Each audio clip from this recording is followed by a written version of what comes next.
Namakuru yacu agiye kugaruka ku ngingo eshatu z'ingenzi.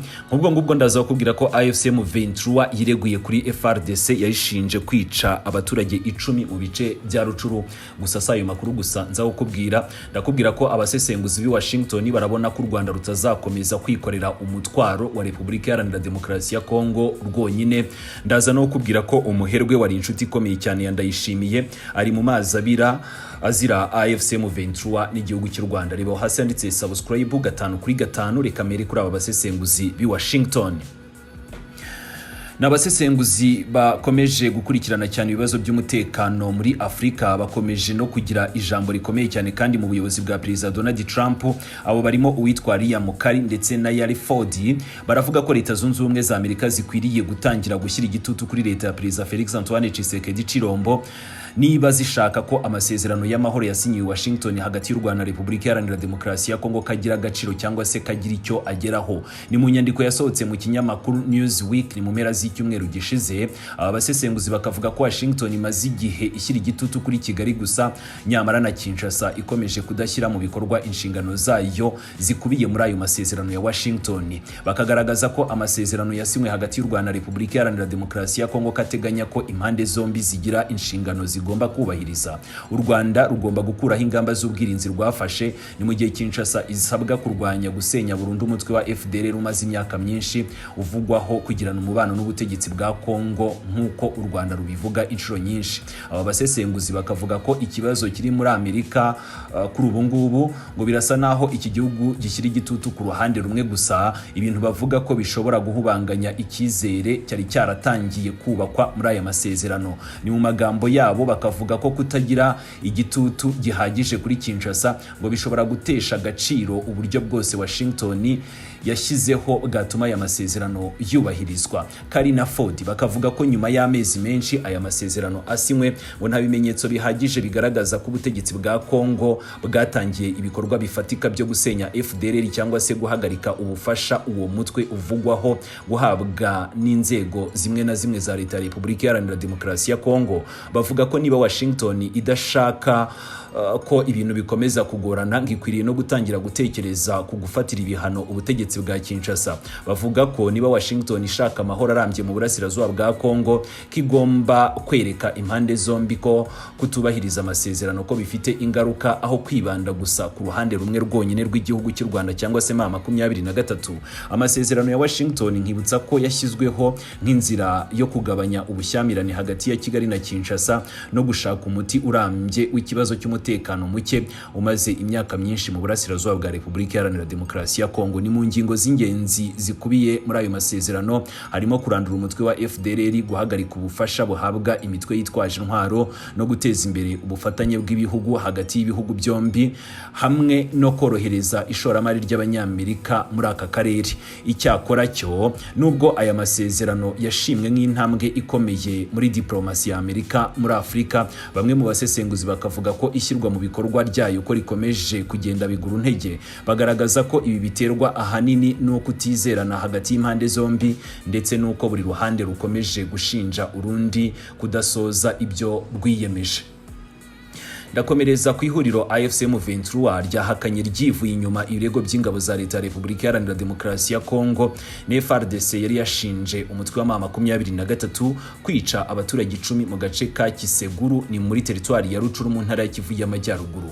Kwa 3 Kamena 2026 FRDC nibwo yasohoye itangazo rivuga ko kuwa 2 Kamena kabo baturage biciwe mu gace ka Kiseguru hafi ya pariki y'igihugu ya Virunga ni muri groupement ya Binza sheferi ya Bwito. Ni muri iryo tangazo bavuze ko abo baturage bishwe nabo yise ibyihebe byo mu ihuriro RDF AFCM 23 maze FRDC yungamo ko ari umutwe kuri ubu ngubu ukomeje kugarika ingogo kandi amahanga arebera. FRDC yunzemo ko hari n'abandi baturage batawe muri yombi bakajyanwa muri gereza nkuru ya Kanyangambi iri Rucuru centre bashinjwa kuba ngo bakorana na FDLR. AFCM 23 biciye muri Lawrence Kanyuka uvugira uyu mutwe yahakanye biriya birego bya FRDC yivuye inyuma. We agaragaza ibyo birego nk'ibidafite ishingiro. AFCM 23 ikavuga avuga ko ari ibirego gusa bishaka kugaragaza uyu mutwe nk'umutwe mubi cyangwa se nk'umutwe ushaka kurimbura abaturage cyangwa se udashaka kubarinda cyangwa se kubasebya ku ruhando mpuzamahanga. Kanyuka yagaragaje ko ibyatangajwe n'igisirikare cya Repubulika Iharanira Demokarasi ya Congo ngo ko biri mu kubungabunga no gukwirakwiza amakuru y'ibihuha kugira ngo ubutegetsi bwa Kinshasa buyobye ibitekerezo by'abaturage n'amahanga. Yagize ati ibi birego ni ibinyoma nta shingiro bifite kandi bifite impamvu za politiki, biri mu mugambi wa leta ya Kinshasa wo gukwirakwiza amakuru ayobya abaturage agamije guhisha ukuri ndetse no guhisha amakosa n'ibyaha bikomeje gukorwa n'ingabo za leta ya Repubulika Iharanira Demokarasi ya Congo nabo bafatanya. AFC M23 yavuze ko bitangaje kubona Kinshasa yigaragaza nk'irengera abasivile ni mu gihe ingabo zayo zimaze igihe zikora ibikorwa bya gisirikare byashyize abaturage mu kaga. Iti biratangaje kubona Kinshasa ishaka kwiyerekana nk'umurinzi w'abasivile kandi ibikorwa byayo bya gisirikare byaragiye bituma abaturage bagabwaho ibitero by'ibisasu, indege zitagira abapilote n'ibindi bitero byahitanye abantu benshi ndetse bigatuma abandi bava mu byabo. AFC M23 yavuze kandi ko ibi birego bishya ngo biri mu buryo busanzwe bukoreshwa na leta ya Kinshasa bwo guhimba inkuru zigamije guhisha ibyo yise kunanirwa gukemura ikibazo cy'umutekano no guhishira uruhare rw'ingabo zayo ni mu ngamba z'umutekano, ariko nanone bikajyana nuko izo ngabo zakomeje gukora ibyaha by'intambara mu burasirazuba bw'igihugu. Uyu mutwe washimangiye ko ugikomeje kubahiriza amategeko mpuzamahanga arengera abasivile no gushaka umuturambye w'ibibazo bimaze imyaka myinshi mu burasirazuba bwa Repubulika Iharanira Demokarasi ya Congo. Reka makuru yacu rero tuyasoreze kwa Sebarundi. Ni umucuruzi ukomeye w'umurundi Aloyizi Ntakirutimana uzwi cyane nka wa Kenya akomeje kuba mu bihe bikomeye cyane ni nyuma y'amezi arenga 2 afunzwe n'ubutegetsi bw'u Burundi. Ni mu rubanza abamwegereye bavuga ko rufitanye isano n'ibikorwa bye by'ubucuruzi mu mujyi wa Bukavu ndetse n'ibirego bimuhuza n'igihugu cy'u Rwanda n'ihuriro AFC M23. Wa Kenya wahoze ari hagati mu bakomeye mu gihugu cy'abaturanyi cy'u Burundi mu mwaka wa 2015-2020 ndetse akanaba yarazwi nk'umuntu wegereye cyane ubutegetsi bwa CNDD-FDD. Yatawe muri yombi tariki 24 Werurwe 2026 ni nyuma y'iminsi mike cyane avuye i Burayi.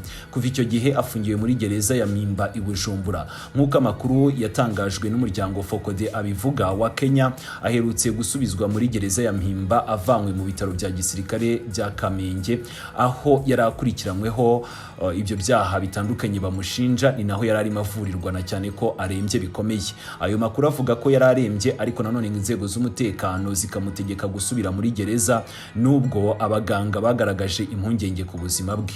Ariko ikibazo nyamukuru gikomeje kwibazwa ni impamvu nyamukuru y'ifungwa rye.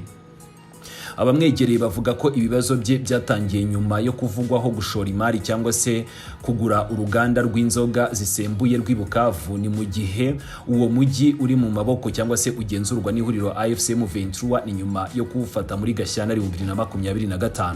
Aya makuru yajyanye kandi n'ibirego bivugwa ko yaba ngo yarakoranye cyangwa se yaragiranye imikoranire n'abayobozi ba AFC M23 ndetse ko yaba yarakoraga ingendo zitandukanye ku butaka bw'igihugu cy'u Rwanda.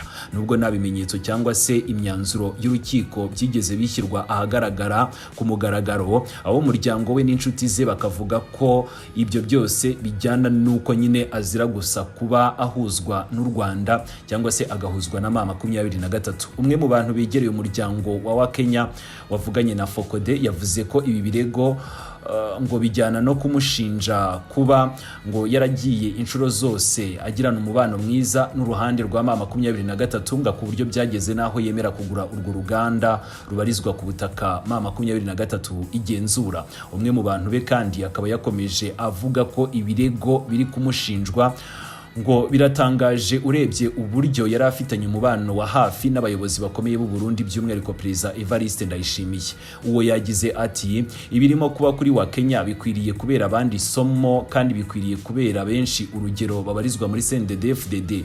Wa Kenya yahoraga iteka ryose yahamagarwa cyangwa se ari iruhande rwa Perezida Ndayishimiye, kandi iteka ryose yahamagaraga Perezida Ndayishimiye Sogo. nawe akamwita umwuzukuru, byari ubucuti budasanzwe. Ariko ubu ngubu baravuga ko afite pasiporo y'igihugu cy'u Rwanda, ko yajyaga mu gihugu cy'u Rwanda, ko yakoranye na Makenga wa mama 23, nyamara wa Kenya nta kintu na kimwe yashoboraga gukora atabiherewe uburenganzira n'abayobozi bakuru b'igihugu cy'u Burundi. Uyu muntu yakomeje avuga ko umutungo wa Kenya kuri ubu ngubu wose ngo watangiye gukorwaho iperereza rikomeye, ndetse ngo hari impungenge z'uko ashobora no kujya kunyagwa cyangwa se kwamburwa bimwe mu byo yari asanzwe atunze. Ati amatungo ye arimo gufatwa, bageze aho bashaka noneho kumwambura ibyo yari yarubatse imyaka myinshi. Ese ibyo byose ni ibiki? Birasa naho nyine bashaka noneho kumurimbura mu buryo bwa burundu, kandi birimo birahishwa abaturage. Abo umuryango wa Kenya bakavuga kandi ko dosiye ye yakuwe mu nkiko zisanzwe ikoherezwa mu rwego rw'ubucamanza bukuru, ibintu bavuga ko byakozwe kugira ngo amakuru y'ibanga akubiye mu byo aregwa atajya ku karubanda. Bivugwa ko haba hari amakuru y'ingenzi yaba ajyana ngo n'imikoranire hagati y'abashoramari b'abarundi bibera mu burasirazuba bwa Repubulika Iharanira Demokarasi ya Kongo, cyane cyane mu bice bigenzurwa na FCM 23, uyu mugabo yakoranye nabo. Andi makuru akavuga ko wa Kenya yaba yaratawe muri yombi bisabwe na Perezida wa Repubulika Iharanira Demokarasi ya Kongo Felix Antoine Tshisekedi Chilombo. Ibyo uyu mugabo nibiba ngombwa tuzakomeza kubikurikiranira hafi.